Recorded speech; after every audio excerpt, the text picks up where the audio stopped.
Halo Smart Viewers, welcome back to Sore-Sore Seru. Seru banget, masih bersama gue Rido dan Nathan, dan kita masih bersama dengan Dave dari Envalme Studio. Alright. Betul. Oke, David, tadi kan kita ngebahas YouTube nih. Envalme Studio bikin, kata iseng-iseng juga gitu ya, bikin YouTube. Hobi. Jadi kita pengen tahu sebenarnya konten yang dibikin sama Envalme ini apa nih di YouTube? Konten kita ya? Konten kita itu, sekalian mampir kali ya. Mantap. Ini. Ini YouTube channel kita ya, Envalme Studio sesuai nama PH kita, dan isinya itu apapun yang berhubungan dengan ini, ada nama di atas ada nih ya, live streaming, multicam, motion design, video production. Jadi sesuai apapun yang kita kerjain di sini, itulah konten yang kita bikin. Cuman sifatnya lebih ke tutorial. Jadi misalnya contohnya ada virtual production, ya kan? Dan ini gue kemasnya, gue usahakan tuh step by step kayak course gitu lah, kayak Skillshare atau kayak Udemy itu kan ada kayak 1, 2, 3, 4, 5. Jadi kalau emang ada yang mau kayak belajar dari nol, bisa gitu ngikutin step by stepnya. Tapi kalau misalnya mereka kayak mau cuman nyari satu fitur yang mereka pengen tahu tutorialnya, bisa juga. Terus kita pastinya ada review-review juga, peralatan gitu kan yang berhubungan dengan live streaming gitu kan. Ada, kadang-kadang kita ada behind the scene juga, kayak nunjukin teknis apa aja sih yang dipakai di lapangan gitu-gitu, buat teman-teman yang mungkin ya ada kebutuhan ke situ ya, teman-teman yang buat job atau apa, kira-kira seperti itu sih isinya. Berarti sekalian konten edukasi juga ya di dunia live streaming ya? Ya, betul. Edukasi dunia live streaming dan review peralatan live streaming gitu. Karena memang ya sebenarnya sih tujuan kita, goals kita adalah nanti ke depannya bisa apapun tutorial educational yang berhubungan dengan yaitu semua core-nya kita. Cuman ya itulah pelan-pelan kita cari waktu bikin konten sekarang, dan sebetulnya lagi hunting konten kreator dari luar juga buat yang mau bikin konten. Ini kita lagi nyoba nih beberapa. Jadi emang nyari kalau misalnya ada yang punya passion di situ, pengen bikin konten di Envalme Studio, kita ya pengen bekerja sama dengan mereka gitu. Apapun itu gitu, pengen motion, ngajarin motion atau apa. Dan pastinya akan kita bayar ya, nggak free. Nggak free. Oh, enak aja ilmuannya. Collab gitu ya, collab. Bener-bener. Emang collab. Workshop. Enak aja. Tapi nggak harus YouTuber loh. Nggak harus YouTuber loh. Jadi kalau dari penonton dari Binus nih ada yang punya skill, mantap. pengen di share, boleh hubungin kita yang editingin segala macam, ini yang penting dia bisa ngebawa ilmunya aja gitu. Betul. Sharing ilmu kan, lumayan. Super sekali nih, memang berjasa sekali nih Envalme ya, benar-benar. Bukan cuma cuan, tapi ini memang juga membagi ilmu, guys. Tabungan Pak, tabungan. Ini tabungan. Tabungan karma. Tabungan karma. Nah, kira-kira apa nih yang perlu gue investasiin pertama kali gitu? Kalau misalnya, kalau orang videografer, fotografer ya pasti kamera gitu kan. Tapi kalau streamer sebenarnya lebih kemana sih? Kayak sebut aja tadi sebenarnya ada pembahasan di video lu kan, bilang katanya sebenarnya kamera Sony yang berapa juta sama berapa juta ya sebenarnya sama aja gitu. Tapi, nah ini kalau misalnya gue mau investasi lebih kemana sih? Oke, mungkin gini kali ya. Ini agak tricky question ya, karena kan kebutuhan streaming tuh beda-beda. Tapi kan barusan dibilang spesifik untuk streaming gaming kan ya. Tapi sebenarnya gini, untuk semua kebutuhan streaming yang udah pasti kebutuhannya internet ya kan. Udah itu aja dulu. Kalau mau ngomong paling penting. Iya, betul. Ya kan. Kalau nggak mungkin bisa streaming udah. Kalau ngomongin kamera, belum tentu yang di streamingin muka lo kan. Ya kan, bisa aja juga. Gitu. Kalau misalnya cuma mau nge-streaming nggak perlu kamera loh, nggak perlu kamera gitu kan. Bener juga. So udah pasti internet dan device untuk streaming. Ya kan, device tuh bisa laptop, bisa handphone, bisa PC, bisa apapun. Udah itu core-nya itu dua aja kalau ngomongin untuk streaming. Jadi ya pasti invest ke koneksi internet yang lumayan, yang memadai. Tapi zaman sekarang standarnya juga udah oke lah ya, maksudnya. Lumayan tuh uploadnya harus berapa sih kalau menurut Dave? Nah, itu kalau kita ngomongin upload itu ini panjang lagi ya, karena itu tergantung resolusi yang mau digunakan, tergantung bitrate yang mau digunakan. Itu mau di-press ke 2 Mbps tuh juga bisa gitu kan. Mau dinaikin sampai 10 Mbps tuh juga bisa kebutuhannya. Dan itu kan kita pasti mesti nyiapin itu sekitar buffer kan. Buffer kalau bisa Oke. sih 2 kali lipat atau minimal 30% gitu. Jadi kayak 10 Mbps tuh kayaknya udah minimal banget gitu. Tapi masalahnya kan koneksinya nih nggak tahu dedicated atau enggak, tarik ulur atau enggak gitu kan. Jadi biasanya kalau untuk koneksi-koneksi yang mainstream atau istilahnya commercial ya, kayak I mean everybody using First Media, IndiHome apa yang non professional corporate bandwidth on demand dedicated gitu-gitu biasanya sih setinggi mungkin karena kan shared. Kita nggak tahu kapan harus rebutan gitu. Jadi kalau pakai yang 50 sampai cepet itu recommended banget lah. Wah, itu udah aman banget itu kayaknya. Iya. Kita di sini kita di sini pakai Wah, ini ya, buka kartu. Nah, apa nih? Gimana di nih? sini di FAME Studio kita dia 250 dedicated karena untuk Dedicated. Enggak sih apa? dedicated. Oh, no. Satu tower ditarik buat kita doang dan itu nariknya 500 meter ke sini. Wah, sumpah. Ya harganya lumayan bulanannya tapi Oh iya benar juga. bulannya tapi kan kita di sini streaming hampir tiap hari dan itu kan berbayar untuk job. Jadi ya Worth it lah emang. worth it lah gitu. So anyways, internet connection satu. Benar. Kedua kalau Kedua misalnya ya sih device. So kalau memang ada kamera yang di bawahnya lagi dan memang bisa clean HDMI feed segala macam ya why not gitu sesuai kebutuhan pakai aja gitu. Ya kan? Yang penting mulai dulu Kenapa aja. enggak? Yang penting mulai dulu aja gitu. Nggak mau kabel ya kan Lindi mahal kan ya pakai yang ada aja dulu. Kalau nggak maksudnya kan tapi nanti kan kalau misalnya udah jalan mau invest upgrade satu-satu kan enak gitu kan. Benar. Gitu sih sebenarnya jangan sampai menghambat lah gear jangan sampai menghambat kreativitas. Nah, Oh, mantap. Ini gue keterbatasan gear jangan menghambat. quote sendiri dari Glenn Prasetya. Gue nonton YouTube-nya dia bilang kayak gini mengenai masalah gear ya. Untuk fotografer, tapi menurut gue sama aja sih untuk siapapun. Dia bilang gini, lu mikirin dulu, lu upgrade gear tapi ada fungsinya nggak? Misalnya dalam arti kayak lu beli mahal tapi akan lebih menghasilkan daripada yang harga sekarang nggak gitu. Padahal lu streaming game tapi sebenarnya intinya buat apa sih? Memang buat senang-senang doang kah? Atau misalnya memang apakah ada pecuan gitu? Kalau misalnya lu upgrade gear, lu mau pakai sebenarnya kamera HP aja dengan memang pakai yang Sony gitu. Kalau misalnya memang penghasilannya sama aja ya sama, intinya sama aja kan. Katanya gitu di Betul. Tapi nggak berlaku sama orang yang duitnya banyak ya Tan ya?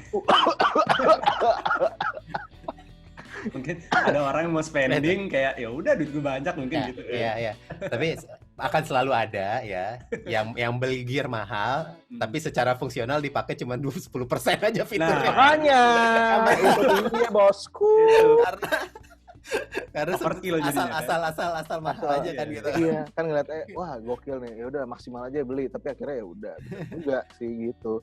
Ya itu ya apa ya, problema ya mungkin orang-orang gitu kan adalah kayak gitu ada aja gitu. Nah, ngomongin juga ini karena kita sudah mau hampir di penghujung acara. Nah, ini kita pengen tahu nih dari FAME Studio boleh bocorin dikit kira-kira entah dari kegiatan YouTube-nya atau mungkin tadi udah sempat bilang mau fokus di virtual production gitu kan. Akan ada gebrakan-gebrakan tersendiri nggak sih yang FAME Studio tahun ini entah di jasa-jasanya atau mungkin di YouTube-nya? Kayaknya sih enggak sih ya, nggak ada sih. Jadi sebenarnya gini ya kita semua di sini berharap tahun ini minimal ya awal tahun udah pasti nggak visible lah ya kembali ke normal gitu. Tapi kita berharap mungkin pertengahan tahun ke atas itu ya mungkin dengan adanya vaksin segala macam udah mulai bisa pelan-pelan menuju ke normal ya, menuju ke normal. Kita bisa ada apa servis-servis yang lama dan mungkin semua teman-teman PH pun bisa menawarkan servis-servis yang lama lagi gitu kan. Kalau dari segi yang ada sekarang ya udah virtual production tadi kan udah dibahas. Kita nggak akan lebih di atas itu lagi karena demand-nya juga kita kalau udah ngomongin akan ada suatu garis, suatu threshold yang secara cost akan terlalu mahal, terlalu ribet dan demand-nya terlalu sedikit. Ya kan. So, kita akan memaksimalkan sesuai demand yang udah ada. Itu tadi kita ngomongin virtual production, webinar, gitu-gitu. Cuman just ya mungkin just try to do better content, refine gitu kan. Yang namanya sebuah software itu kan kayak Photoshop gitu kan, siapa aja bisa pakai Photoshop tapi kan hasilnya beda-beda gitu kan, dan ada hal trik-trik yang beda. Sama kita mau pakai vMix, mau pakai OBS, mau pakai Aximetry, Unreal Engine, itu setiap hari kita belajar hal baru, trik-trik baru, dan itu aja sih ya, everyday learning, apa yang kita belajar diimplementasikan. Dan itu pasti semuanya berawal dari kreativitas dulu kan, dari ide dulu, gue pengen nimbulin ini, gue pengen ini, gue pengen ini, baru habis itu kita cari teknisnya seperti apa, dan setelah kita tahu teknisnya akan kita sharing di YouTube kita. Oh iya, mantap. Itu. Sharing di YouTube kita. Jadi ini Jadi konsep bisnisnya berbagi juga ya. Berbagi harus. Nabung Itu pahala. paling penting Pak, itu Oke. nomor 1. David, mungkin boleh teman-teman di sini yang nonton pengen tahu, kalau mau kepoin Enfalme Studio ini, boleh di-mention lagi mungkin sosmednya, YouTube-nya. Oke, kalau Instagram sih kita nggak terlalu aktif ya.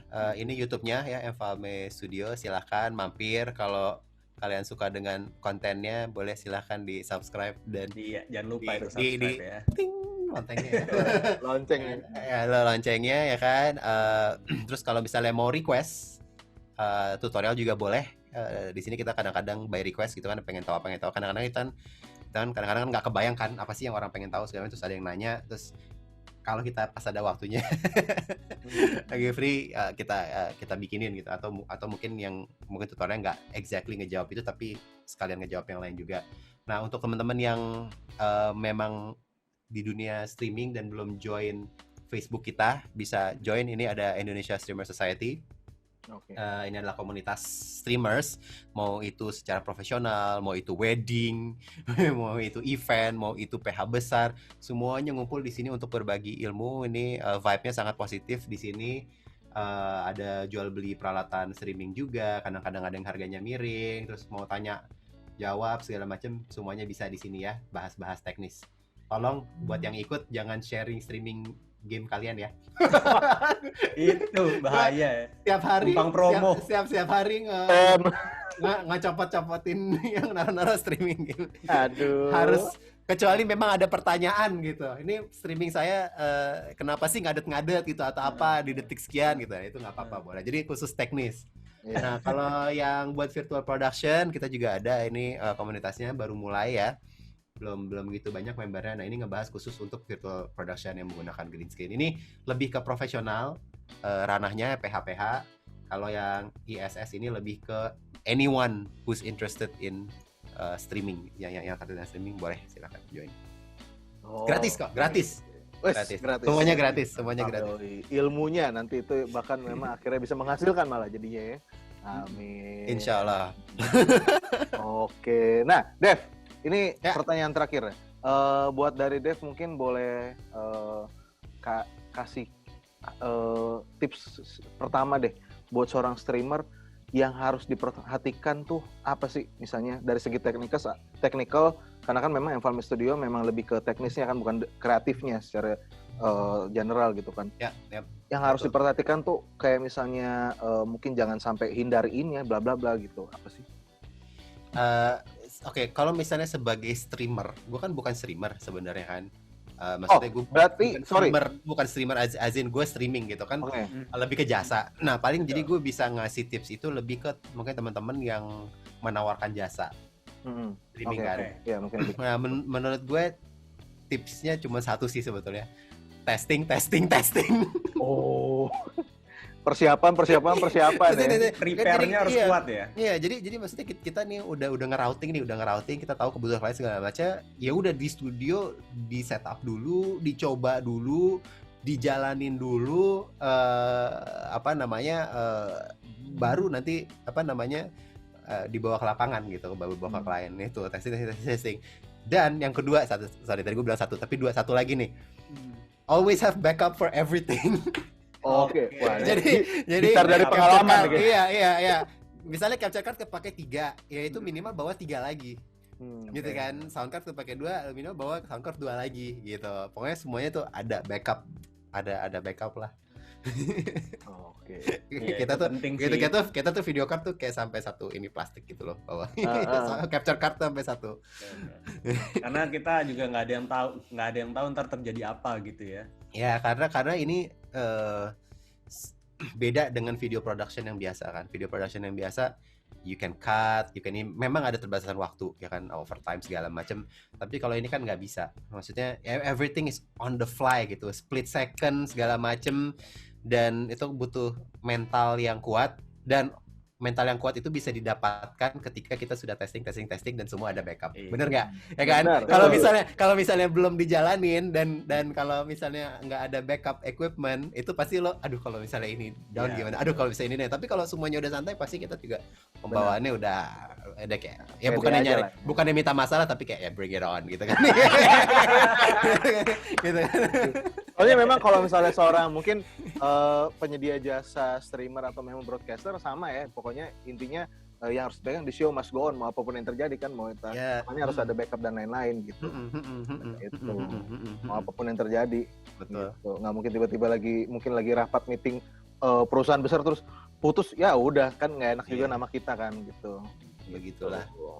Gokil. Nah ini udah banyak ngobrol nih dengan Dev pada hari ini. Thank you banget Dev udah ngobrol sama kita. Environment Studio, terima kasih ya waktunya. Gila, gokil. Ini terima kasih sudah diundang. Ini memang ini mungkin BTW ini mungkin Dev juga belum tahu. Ini Rido pertama kali nih juga nge-host sore-sore seru kan.